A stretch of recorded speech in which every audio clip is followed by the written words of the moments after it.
Well, Manny Pacquiao rang in the new year in Japan when he teased a possible rematch against Floyd Mayweather Junior. 9 years on after their mega fight back in 2015, the question is Mayweather-Pacquiao 2 still worth the watch or the hype? Let's find out. Joining us to go all out on this story is veteran boxing analyst, Attorney Ed Tolentino. Joining us via Zoom, Attorney Ed, January 2, 2024. Happy New Year to you. Happy New Year, Andre, and to all the televiewers. Attorney, 2024 na. Pinag-uusapan pa rin natin Manny Pacquiao and Floyd Mayweather Junior in a possible rematch. It took us years bago mag-materialize yung mega fight nila back noong 2015. That was 9 years ago now, since it is 2024. Since then, urong sulong, itong, di ba, laging may talks, magkakaroon ba ng rematch si Manny at si Floyd? And now, 2024, January 2, we're talking about a possible rematch between arguably two of the best boxers in the world, in history. My question to you is, anong sa tingin mo? Lalarga ba tong Mayweather-Pacquiao 2 sa 2024? Yes or no? Lalarga for one reason. Okay. Because the first fight in 2015 generated revenues in excess of $600 million. Wow. If you can get around 40-50% of that revenue in a rematch, that's big money. But let's admit it, Andre, there is no demand for a second match between Pacquiao and Mayweather because the first fight in 2015, which also happened several years late, was a huge disappointment. It was a boring fight. Yeah. And now you're talking about a rematch 9 years later when both fighters are in their twilight years, way past their prime. So what could be the incentive here? If it's an exhibition match, it will not be reflected in the records of the boxers. I don't think Mayweather will risk his unbeaten record in a real fight with Manny Pacquiao. So most likely, it's an exhibition match. There is nothing to gain here. There is no world title at stake. But like I said, the first fight generated around $600 million in revenue. That is the reason why this rematch is happening. Well, Attorney, we have yet to get the picture ng plans ni Floyd Mayweather Junior dito sa 2024. Yes. Pero itong si former Senator Manny Pacquiao, si Pacman, na nasa Japan, I actually messaged him earlier asking him if he can be on the show. And he said, Andre, I'm still in Japan. So, okay. Pero ang dami niya ng plano for this year. And he has a lot of fights scheduled. Well, aside dito sa rematch that he did mention in Japan, that he teased, there's also this exhibition match against a Muay Thai legend, si Pacquiao, and then apparently there's been talks that Manny Pacquiao wants to represent the Philippines in the Paris Olympics. My question now is, kaya ba ni Pacman lahat yon all in 1 year? Floyd Pacquiao 2 against Pacquiao and possibility na mag Paris Olympics itong si Manny. Alam mo, sa lahat ng retired na boksingero, siya may pinakamaraming gustong labanan. Ano? Sabi nga natin, ang dami-daming gustong labanan, baka mamaya sa huli, walang makalaban. Ano? He has to set his priorities. I think Mayweather takes precedence because of the history he has with Floyd Mayweather Junior. Pacquiao is there, available, the Thai kickboxer.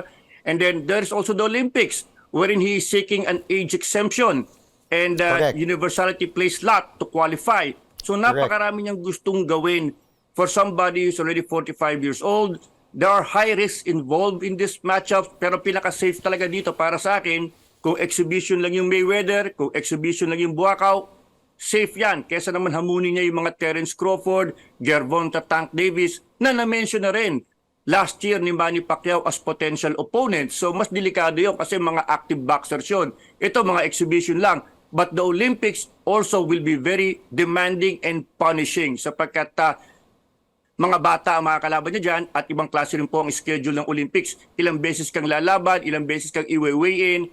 So that's a very, very tough endeavor yung Olympics na yan. Although gusto niyang mabigyan ng first Olympic gold medal sa boxing ang ating bansa. Yun ang motivation niya doon. Attorney, etong potential rematch, unahin natin, yun nga yung Pacquiao-Mayweather 2. Maapektuhan ba yung legacy nila? Sabi mo nga, way past their primes. Will it affect? Yes. How will it affect their legacies? For sure, there will still be, it will still generate audience, this mega fight, Yes. di ba? Dahil as some people believe, Manny won that first fight against Mayweather. Do you think it will affect any of their legacies, Floyd and Manny? Well, if it is only an exhibition bout, definitely it will have no effect on their legacies because an exhibition fight will not be officially reflected in the records of the boxers. Now, if it's a real fight, then maapektuhan yung legacy nung Mayweather kung matatalo siya sapagkat unbeaten yung record niya. Yun ang kanyang pinagmamalaki na legacy ko that I retired in the fight game undefeated. So if Pacquiao wins, maaaring hindi naman significant kasi wala namang world title at stake, ano? Pero kay Mayweather, malaking impact yun sapagkat mamamansyahan ang kanyang record na ang tagal niyang inalagaan para maging squeaky clean. So that, to my mind, will be the effect on Floyd Mayweather. Pacquiao has nothing to lose in this match, in my opinion, but they will generate a lot of money for this fight. But like I said, the legacies are basically intact. It's only Mayweather who is at risk, but only if he risks his unbeaten record in an official fight. I don't think he will risk that. I think he will settle for an exhibition fight. Para still unblemished pa rin yung record ni Yes, Mayweather. para play safe. Correct.